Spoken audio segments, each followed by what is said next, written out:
The 1970s created a perfect musical bridge from the rebellious of the 1960s and the happy songs that are characteristics of the 1980s. Following the counterculture of the 60s, the 70s created a trend of relaxing music as well as dance music. People have grown tired of the fighting that happened the previous decade, and many of them sought refuge in dance clubs and other places to enjoy a good time. What fighting, you may ask?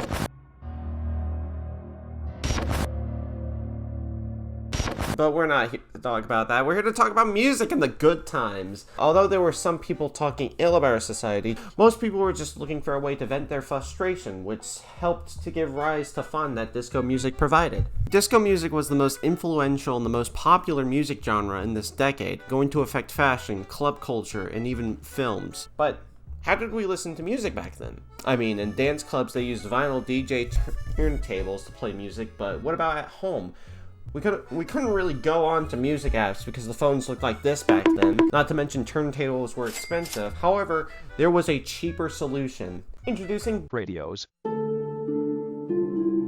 Just buy it, turn it on, and listen to the music. It's that easy. Or you can get record players. It's just like radios, but you use vinyl records to play the music instead of some dude in a Radio Shack doing it for you and much cheaper. Not to mention you can listen to the music in the car with 8-track tapes. That's right, random person I just grabbed off the street. Now you can listen to music while simultaneously getting into a car crash. Also, if you want to listen to music on the go, no fret, because introducing cassette tapes.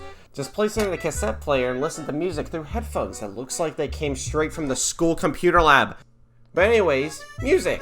And there wasn't just disco music, there was dance music, soul music, progressive rock, punk rock, new wave, funk jazz. Basically, there was a lot of music. Here, I'll show you some examples.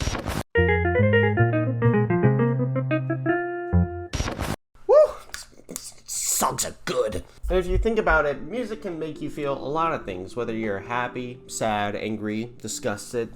Music can make you feel a lot of emotions. But one thing I like about songs is why they made them. Here's some examples. War by Edwin Starr. This song is a protest song about the Vietnam War.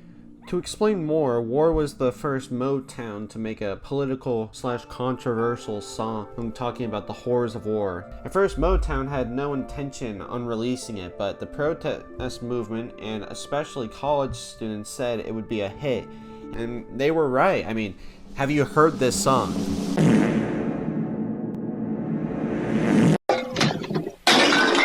Music groups were a thing in the 1970s. There were a lot of popular music groups such as Queen, Bee Gees, Steely Dan.